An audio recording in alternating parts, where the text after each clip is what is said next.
Hello, hello! Alors ça y est, c'est le direct de la semaine, le live de la semaine. Alors avant de commencer, pour tout vous dire, j'étais... Ah, ça y est, les cloches de 14h. Il y a un petit peu de retard. Pour tout vous dire, ouais, j'étais hyper fatiguée. En fait, là, je reviens d'un séminaire de 3 jours à Lyon. Et c'est un partage que je veux faire un petit peu en bonus. Je suis revenue hier soir complètement claquée. Et ce matin, c'était dur, dans le gaz, quoi. Voilà. Prélude Daz qui me regarde. Bonjour Prélude Daz. Et du coup, en fait, la réflexion que je me suis faite, c'est que, voilà, ce qui s'est passé, c'est qu'on était à l'hôtel pendant 3 jours. On n'a pas bougé de l'hôtel. Donc assis toute la journée, à pas tellement mettre le nez dehors alors qu'il faisait un temps magnifique, à manger comme des vaches, pas forcément de la bonne qualité, pas forcément équilibré non plus. Voilà, ceci, pour moi, ceci explique cela, c'est-à-dire que voilà, ça explique du coup, il n'y a pas eu l'hygiène de vie de base. Et donc, voilà ce qui s'ensuit. Il s'ensuit de la fatigue, du brouillard mental. Donc, heureusement que j'avais préparé ce live en amont, parce que s'il avait fallu que je le prépare ce matin, ça aurait fait ouïouïouï. J'aurais eu mal à la tête. Donc voilà, en tout cas, là, depuis hier soir, je me remets dans une bonne hygiène de vie, être un peu plus à la diète, à manger des choses plus saines, plus équilibrées, plus vitalisantes. Je suis allée aussi marcher tout à l'heure, j'ai fait une bonne balade, histoire de bien m'aérer, histoire de reprendre justement cette énergie. Et donc voilà. Voilà donc pour le préambule, pour l'introduction. En tout cas, c'était un partage que je voulais faire. C'était cette expérience-là, du coup, que je voulais partager et qui vient mettre de l'eau à mon moulin dans le fait l'importance d'avoir vraiment une hygiène de vie pour pouvoir être dans une bonne énergie, dans une bonne santé. Parce que j'imagine juste les personnes qui vivent comme ça, de cette manière-là, au quotidien, eh bien, fatalement, c'est de la fatigue, c'est du brouillard mental. Et donc, on va compenser peut-être avec du café, avec du sucre à nouveau, et etc. Et donc, on s'en sort pas. Alors, sinon, le sujet du jour, eh bien, c'est comment passer d'une normalité de survie à une normalité de vie. Parce que oui, même si on se rend compte que c'est pas confortable, qu'on ne vit pas dans quelque chose de confortable, que c'est pas agréable, que c'est pénible, eh bien, c'est quelque chose d'habituel et ça devient du coup une normalité. Ça devient normal finalement pour ton cerveau, pour ton organisme. Et là aussi, en fait, pendant ce séminaire, là, j'étais donc avec pas mal d'autres personnes et dans les échanges qu'on a pu avoir, voilà, des échanges banals, quoi, en fait, je me suis rendu compte et j'ai été assez effarée et même scandalisée de voir dans quelle ambiance finalement, qu'on baigne vraiment dans du stress. Il y avait une personne donc, qui disait qu'elle avait la phobie, alors je ne sais plus comment ça s'appelle le nom exactement, il faudrait que je regarde à nouveau sur Google, des petits trous. Les choses qui ont des petits trous, voilà, elle le vit très très mal, elle se sent très mal, elle est angoissée. Je veux dire, c'est un truc de fou. Et du coup, on a parlé d'autres phobies comme ça, et donc il y a aussi la misophonie, ceux qui sont phobiques de tous les bruits de bouche qu'on peut avoir quand on mange ou pas. Et donc, effectivement, il y a des gens qui font beaucoup de bruits de bouche, mais Même, donc c'était la compagne d'une personne qui était là, qui disait ouais, ma compagne c'est comme ça, il faut vraiment pas faire de bruit du tout parce que sinon ça la rend dingue. Donc ça s'appelle la misophonie. Et puis il y a aussi la phobie par exemple des tomates, juste parce que les tomates ont la peau lisse, et de voir des tomates, alors que ce soit des tomates cerises ou des grosses tomates ou des tranches de tomates ou quoi, ça les rend dingues. Moi, je suis mais effarée de ça. Alors, autant, il y a tout un tas de phobies qui existent. Et on va dire, il y a des phobies classiques, comme bon, l'arachnophobie, la phobie des araignées, c'est quelque chose de très classique. Même la phobie des chiens, des animaux, même des insectes. On va dire que ça, c'est quelque chose, enfin, en tout cas, pour ma part, moi, c'est quelque chose que je peux, même si je n'ai pas ces phobies-là, alors les araignées, oui, un peu, mais d'autres phobies comme ça par rapport aux animaux, on peut comprendre que quelqu'un qui a peur des chiens, une peur panique des chiens, on peut comprendre quoi, là, que le chien puisse représenter un danger. Pareil pour des insectes, parce que effectivement, ça peut représenter un danger. La peur, la claustrophobie, donc d'être enfermé. On peut se représenter que oui, bah, si on est trop longtemps dans un petit espace, on va à un moment donné manquer d'air et que oui, ça représente un danger pour nous. Donc, ce genre de choses, on peut se représenter que même si on n'est pas sensible à ces peurs-là, mais on peut se représenter que ça puisse que ça puisse faire peur en fait, et que ça représente en fait un danger. Mais quelque chose avec des petits trous, je n'arrive pas à faire le lien. Où est la menace? Où est le danger? La tomate avec sa peau lisse, où est le danger? Je n'arrive pas à représenter ça. Mais moi, ce que ça me fait réaliser, du coup, c'est que on baigne tellement dans une énergie finalement de stress, de survie en fait. Hein. On baigne finalement dans cette vibration-là, dans cette énergie-là, et bien que ça donne naissance finalement à des choses, du stress plus quoi, des choses incroyables. Et ça, je réalise du coup là ce que représentent les chiffres, hein, parce que j'ai plusieurs fois énoncé des chiffres que actuellement, alors ces chiffres-là datent de 2025, l'année dernière. En 2025, 95% des Français se disent stressés. Et c'est vraiment en progression, parce qu'avant le Covid, on était à 80%, ce qui était déjà énorme. À la sortie du Covid, on est passé à 85%.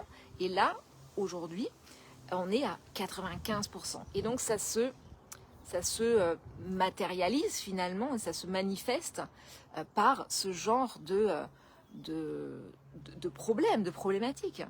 Et le truc, c'est qu'on va mettre des étiquettes. Ah ben voilà, j'ai cette phobie-là, j'ai cette phobie-là. Et finalement, ok, j'ai mis cette étiquette et ça devient quelque chose de normal, en quelque sorte. C'est devenu habituel et c'est bon, j'ai cette étiquette-là. Bon voilà, c'est comme ça, je suis comme ça.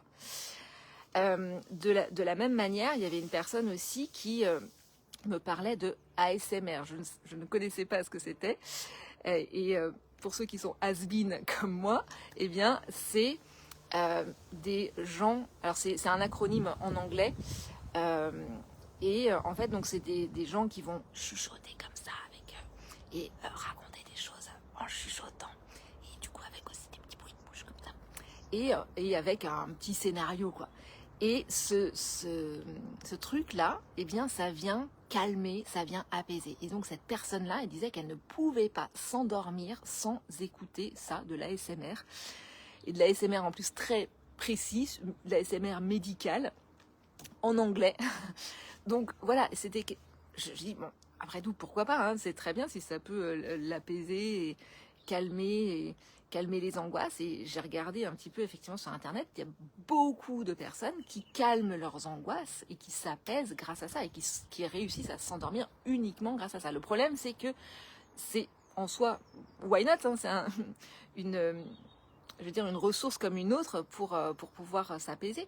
Mais le problème, c'est que c'est de ne pas réussir sans ça. C'est que quelque part, ça devient un petit peu addictif. et de ne pas réussir à s'apaiser sans ça.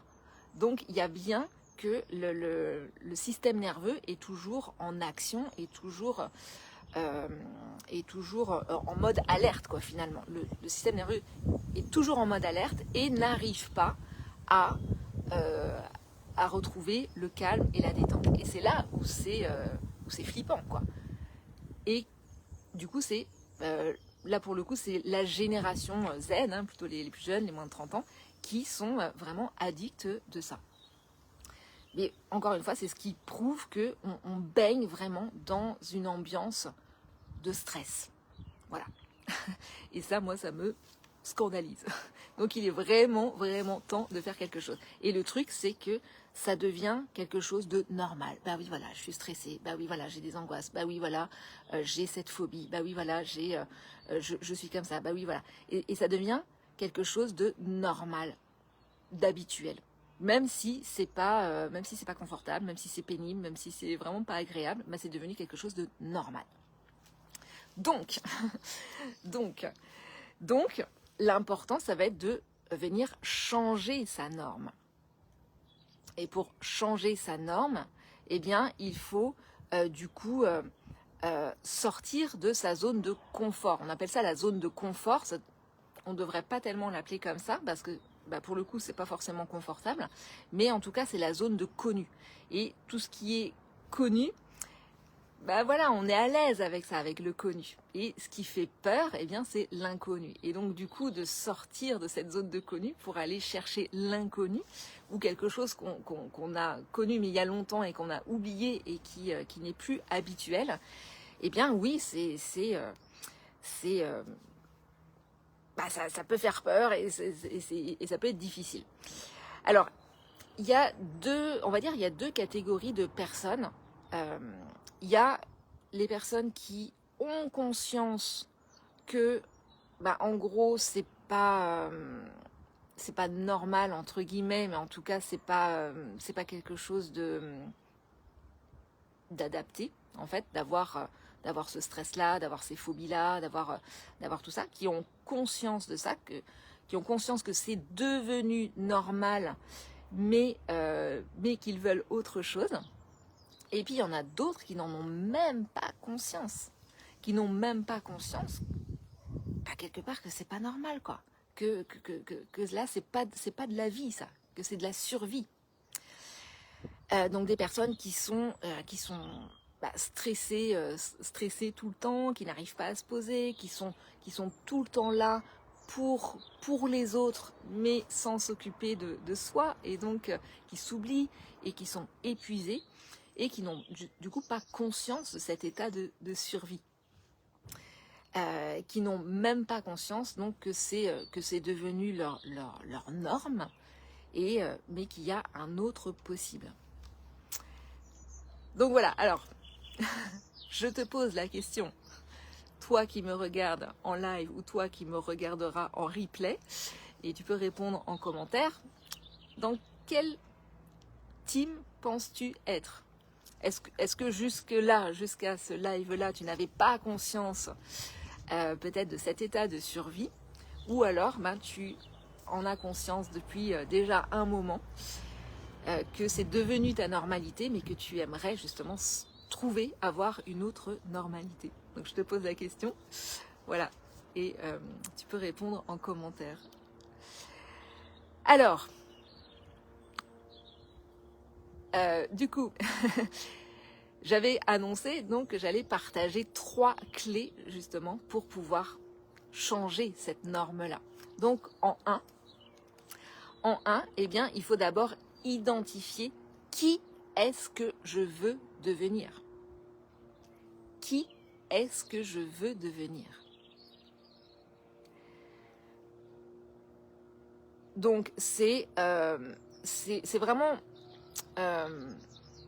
aller chercher finalement cette identité du futur, ce moi du futur, mais vraiment dans les détails, c'est-à-dire comment j'agis dans telle ou telle situation, c'est comment je suis, comment je m'habille, comment je parle, comment je me tiens, quel est mon entourage, qu'est-ce que je fais, etc. Vraiment, aller chercher ça dans les détails, aller identifier ça dans les détails. Et je t'invite à faire cet exercice. Et pour ancrer vraiment cette identité du futur, ce moi du futur, eh bien, je t'invite à le partager là dans le groupe, le collectif Kiffe ta vie, à faire une publication pour justement partager eh bien, qui est-ce que tu veux devenir, quel est ton moi du futur, et de nous partager ça. Donc ça t'oblige du coup à te poser et à définir vraiment qui est-ce que tu veux devenir et à noter ça. Parce que juste de dire bah oui j'ai envie d'autre chose, bon bah c'est bien, mais ça ne clarifie pas vraiment qui est-ce que tu veux devenir. Donc c'est important de se poser, de noter, d'écrire, et c'est pour ça que je t'invite à le partager, à le publier sur le groupe, là, le collectif Kiffe ta vie, pour t'inciter à aller vers ça et à ancrer du coup davantage cette identité du futur, ce moi du futur. Donc voilà, ça c'est hyper important. C'est bien déjà de savoir que oui, ce que je vis, j'en ai marre, j'en veux plus. Mais du coup, c'est qu'est-ce que tu veux? Où est-ce que tu veux aller en fait? Donc qui est-ce que tu veux devenir? Ça c'est hyper important de définir ça. Donc voilà, ça c'est la clé numéro 1. La clé numéro 2. La clé numéro 2, eh bien, c'est que, du coup, une fois que tu as défini ce moi du futur, eh bien, c'est à chaque fois que tu te rends compte, que tu prends conscience que tu es dans cet état de survie, eh bien, c'est de te dire, ok, là j'ai ma réaction de mon état de survie. Comment agirait ou réagirait mon moi du futur? Alors, tu peux le faire sur le moment, tu peux le faire peut-être après coup. Donc, ça peut être intéressant de se faire un petit peu comme un bilan de la journée, en fin de journée, et te dire, ok, il y a eu ça comme situation dans la journée, il s'est passé ça. Ok. Là et là, j'étais effectivement en mode survie. J'étais en stress, j'ai réagi comme ceci, j'ai fait cela, je me suis sentie comme ceci, j'étais dans l'angoisse, j'ai paniqué, etc. Comment?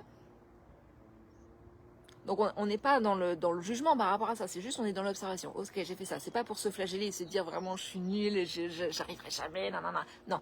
Juste j'observe, j'ai été comme ça, j'ai réagi comme ça, j'ai eu ce comportement, j'ai ressenti ça.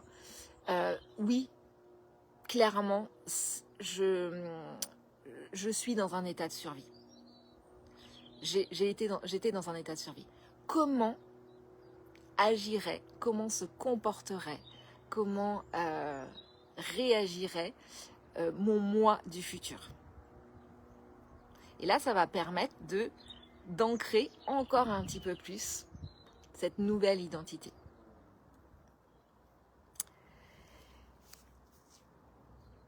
Et puis, pour faciliter en fait ce passage, ce changement de norme, alors ça se fait pas comme ça, hein, c'est pas un interrupteur on-off et tiens, hop, je change de normalité, hein, c'est un travail qui se fait sur du long terme, au quotidien. Eh bien, comment je peux faire? Donc la troisième clé, c'est comment augmenter finalement ton état de sécurité, parce que quand tu es dans un état de survie, eh bien c'est ton organisme et plus précisément ton système nerveux qui a détecté une menace en fait. Et peu importe si la menace est réelle ou perçue, hein, donc je rappelle que voilà, la tomate avec sa police, pour une raison qu'on ne s'explique pas rationnellement, les personnes qui sont tomatophobes ressentent la tomate comme étant une menace. Peu importe si c'est réel ou non, l'organisme va le vivre comme si c'était un danger réel. Là, on est tous d'accord que rationnellement, la tomate avec sa peau lisse, il n'y a pas de danger. Donc, Mais voilà, les personnes qui sont tomatophobes perçoivent la tomate comme étant un danger, une menace. Et donc, l'organisme va mettre en route, en branle, toute la survie, en fait, la réponse de survie. Voilà, donc du coup, c'est important de remonter, de renforcer finalement l'état de sécurité. Et donc, ce que je t'invite à faire, c'est à identifier toutes les ressources que tu peux avoir. On a tous des ressources qui nous sont propres. Toutes les ressources que tu peux avoir. Donc, voilà, pour certains, ça va être d'aller se promener dans la nature, en forêt. Pour d'autres, ça va être de faire du bricolage, vraiment de bricoler. Moi, ça me permet de m'apaiser, de me vider la tête, de me changer les idées. Je retrouve de l'énergie. Pour d'autres, ça va être le jardinage, ça va être avoir les mains dans la terre. Voilà, ça me soulage, ça m'apaise, etc. Pour d'autres, ça va être de prendre un bain. Pour d'autres, ça va être d'écouter de la musique. Pour d'autres, ça va être l'ASMR.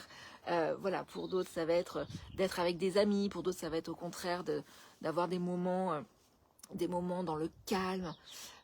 Pour d'autres, ça va être de faire du sport. Bref, on a tous des ressources où on sait, en fait, on sait ce qui nous fait du bien, ce qui nous apaise, ce qui nous redonne de l'énergie.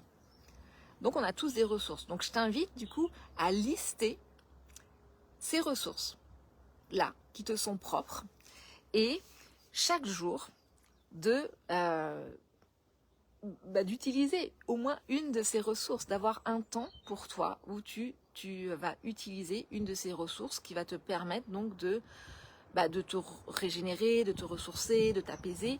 Voilà. Et si tu cultives ça chaque jour, eh bien tu vas renforcer finalement chaque jour cet état de sécurité. Et c'est vraiment aussi de prendre ce temps-là pour toi, pour te ressourcer.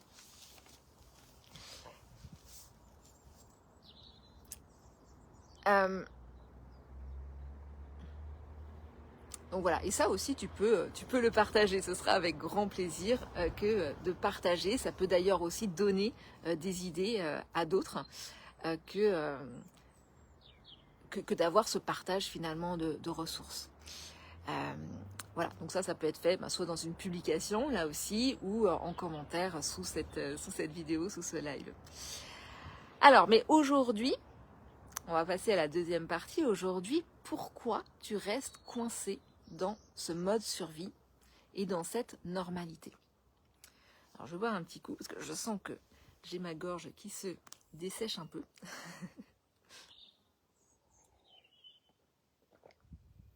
Et je me suis préparée donc cette tisane aussi pour retrouver mon équilibre. Alors, je repose ça. Donc aujourd'hui, pourquoi tu restes coincé dans ce mode survie, dans cette normalité? Donc là, j'ai aussi identifié 3 points. Le premier, eh bien, c'est que tu manques de passage à l'action. Tu écoutes, tu comprends, tu adhères, tu as conscience de ça, tu as conscience de ce qui se passe, mais ça s'arrête là. Tu ne passes pas à l'action. Par exemple, toute la première partie, là, tu te dis, oui, ok, oui, je comprends, oui, c'est vrai, oui, je sais aussi, parce que c'est aussi des choses qu'on sait souvent. Mais si tu ne passes pas à l'action, ça ne changera rien. Ça ne changera rien. Donc c'est bien le fait de passer à l'action qui va aussi permettre de changer les choses. Hyper important. Sans passage à l'action, il n'y aura jamais de changement.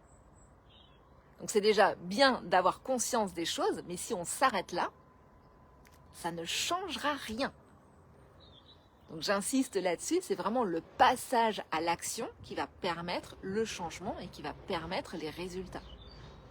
Donc je réitère à nouveau, Et je t'invite à nouveau vivement à passer à l'action. Et quand je te dis de venir identifier qui est-ce que tu veux devenir, voilà, de vraiment déterminer c'est quoi ton moi du futur, eh bien c'est important de le faire. C'est pas juste de le dire et de le penser dans ta tête. Voilà, ça n'ira pas très loin. C'est vraiment important de te poser, de l'écrire et encore mieux de venir le partager sur le groupe avec une publication parce que tu vas l'ancrer davantage. Tu vas donner cette information aussi finalement parce que tout est information, tout est vibration, tout est énergie. Tu vas du coup envoyer finalement cette information dans le champ quantique, dans l'univers. Donc tu l'ancres davantage. Donc, et c'est ça qui va permettre du coup aussi le changement. Alors encore une fois, le changement, il ne va pas se faire comme ça. C'est pas un interrupteur on-off, mais ça induit déjà un changement. Donc voilà, c'est le passage à l'action. Donc pourquoi tu restes coincé dans ce mode survie, c'est que tu ne passes pas à l'action. Ok. En deux, tu manques de cadre et de méthode. Parce que peut-être que tu passes à l'action. Peut-être que là, juste après le live, et d'autres fois, quand je t'ai invité à passer à l'action aussi, après d'autres lives, eh bien, tu vas effectivement faire la publication sur ton mois du futur. Sauf que ça va s'arrêter là. C'est-à-dire que tu fais une action. Mais tu vas pas continuer. Parce qu'après, je te rappelle que ça continue. C'est-à-dire que chaque jour, ensuite, il faut aller identifier à quel moment, si tu regardes un petit peu ce qui s'est passé dans ta journée, à quel moment tu étais dans la survie et du coup de venir te dire, ok, comment aurait réagi, comment se serait comporté mon moi du futur. Donc la suite de l'action, elle est là. Donc si on fait juste une action de dire ok c'est bon j'ai identifié mon moi du futur et j'attends que ça se passe, il ne se passera pas grand chose non plus. Donc la suite de l'action, c'est ça, c'est vraiment d'agir avec méthode et avec un cadre. Donc il y a ça qui est important. Et puis ça peut aussi être que oui je passe à l'action. Mais voilà, j'écoute, je suis plusieurs personnes, je lis plusieurs livres et donc je passe à l'action, je fais un bout d'action ici, un bout d'action là et je suis complètement dispersée. C'est pas que et puis tu dis bah oui de toute façon avec moi j'ai beau passer à l'action mais il n'y a rien qui marche, voilà. C'est pas qu'il n'y a rien qui marche, c'est que t'es dispersé, tu fais un bout de là, un bout de là, un bout de là, un bout de là. Il faut y aller en profondeur, il faut y aller entièrement, il faut s'engager. Donc c'est important, enfin moi je le conseille comme ça, c'est en tout cas quand on adhère à quelque chose, c'est d'adhérer vraiment à une vision et on suit une méthode et on y va jusqu'au bout. On fait les choses entièrement parce que c'est comme ça qu'on va avoir des résultats et que si jamais il n'y a pas de résultat, c'est là on pourra dire bah non, ça marche pas pour moi en tout cas et qu'on va pouvoir peut-être prendre autre chose, essayer autre chose. Mais c'est important d'aller de s'engager. C'est pour ça que je parle aussi de cette notion-là de s'engager et d'aller vraiment entièrement all-in dans une direction et de faire les actions et d'agir avec méthode, avec un cadre et avec une méthode. Parce que quand on est dispersé, on tire dans tous les sens, mais ça n'atteint rien, quoi, ça n'atteint rien. Il y a une expression aussi qui se dit comme ça, et moi qui m'a pas mal aidée aussi à une période, c'est quand on... attends, comment c'est déjà la phrase ? Ah voilà, à courir plusieurs lièvres à la fois. Attends, j'arrive plus à me rappeler. À courir plusieurs lièvres à la fois, on n'en voit pas la queue d'un seul. Voilà, c'est ça. Donc c'est-à-dire que on arrive à rien, quoi, finalement. Quand on suit plusieurs choses, quand on va dans plusieurs directions, on est complètement dispersé et du coup, on s'épuise, dans ces différentes actions et on n'obtient pas de résultats. Et donc il y a vraiment cette importance là d'avoir une structure, d'avoir un cadre, d'avoir une méthode, de suivre une seule direction.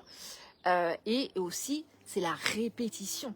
C'est la répétition qui permet d'augmenter son assurance, d'augmenter sa force, d'augmenter ses habitudes, et pour que ça devienne aussi une nouvelle norme. C'est comme ça en fait qu'apprend l'être humain. C'est vraiment en répétant, en répétant et en répétant. Et c'est en répétant qu'on crée une nouvelle habitude et qu'on crée du coup une nouvelle norme. Donc voilà, la structure et la méthode, elle est là. Et c'est juste de cette manière-là que l'être humain se construit. On n'a pas appris à marcher comme ça, paf, d'un coup. En faisant une fois, on fait juste 3 pas et ça y est, je sais marcher. Non, il a fallu faire des pas, tomber, recommencer et recommencer et encore et encore et encore pour avoir la force dans les jambes, pour avoir de l'assurance, pareil dans son corps, dans son équilibre et pour pouvoir marcher et même courir et sauter par la suite. Pareil pour l'écriture, pareil pour apprendre à conduire, pareil pour tout, en fait pour tout, il nous faut de la répétition, ce qui nous permet d'augmenter notre assurance, notre dextérité parfois, notre équilibre et notre confiance. Et aussi que ça devienne du coup des habitudes et qu'on fasse même de manière automatique. Qu'il n'y ait plus besoin de réfléchir quand on conduit, on n'a plus besoin de réfléchir à dire ah oui, je dois regarder dans le rétroviseur, ah oui, je dois passer telle vitesse, ah oui, je dois regarder à droite, à gauche. On le fait machinalement, en fait, c'est devenu des automatismes.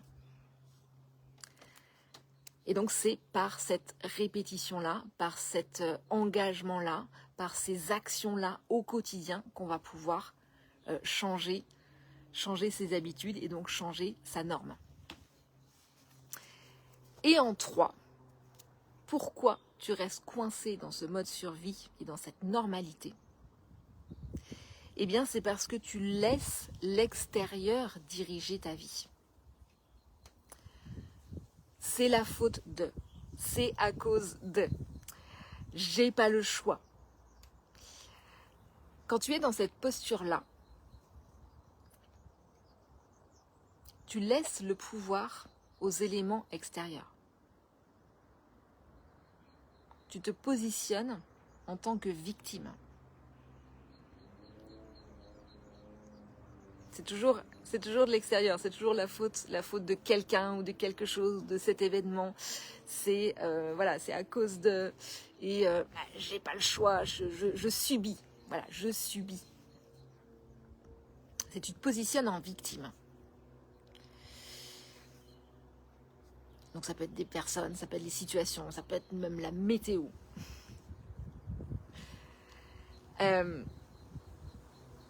Voilà, donc tu subis.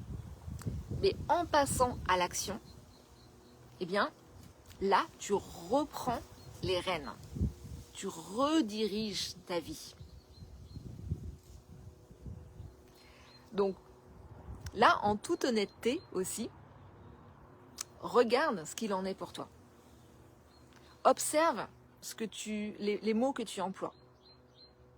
Si t'es, voilà, comme souvent à dire ah bah oui, non mais c'est à cause de ça. Ah bah oui, mais j'ai pas le choix. Ah bah oui, mais c'est la faute de. Ah bah oui, mais voilà. Observe, juste en toute bienveillance.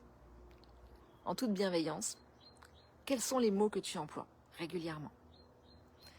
Et donc, est-ce que tu te positionnes en victime? Donc, encore une fois, ça vient mettre de l'eau à mon moulin. C'est en passant à l'action, automatiquement, tu vas changer ta posture. Tu vas passer du mode victime au mode je reprends le pouvoir, je reprends les rênes sur ma vie.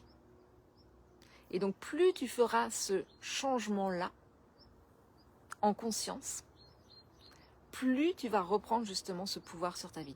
Plus tu vas rediriger ta vie. Donc il y a Nathalie Rosellini qui nous rejoint, mais on arrive à la fin.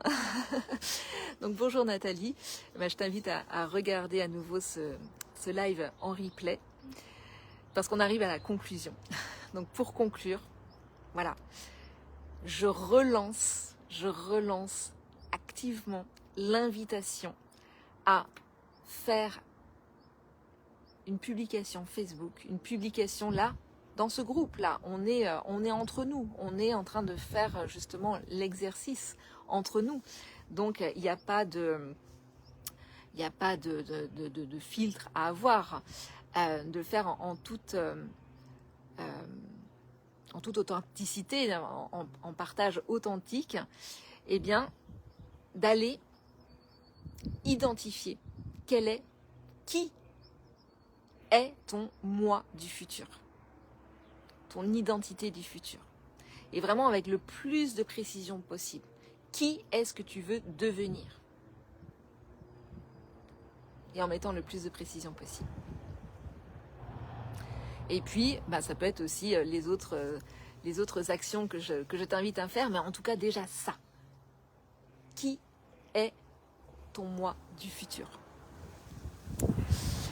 Et pour info, en avril, alors j'ai pas encore décidé des dates, mais il va falloir que je m'y colle parce que avril, c'est presque demain. Eh bien, il y a le programme Envie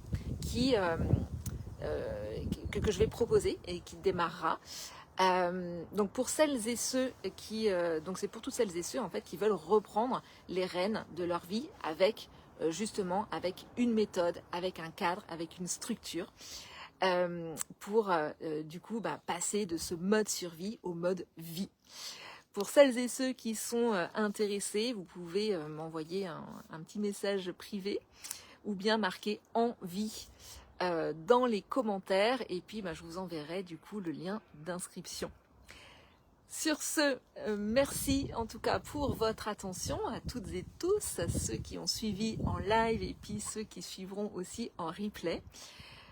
Je vous souhaite donc un bel après-midi, de profiter du soleil pour ceux qui en ont. Et puis je vous souhaite aussi un bon week-end et on se retrouve la semaine prochaine pour un prochain live. Ciao, ciao, bye.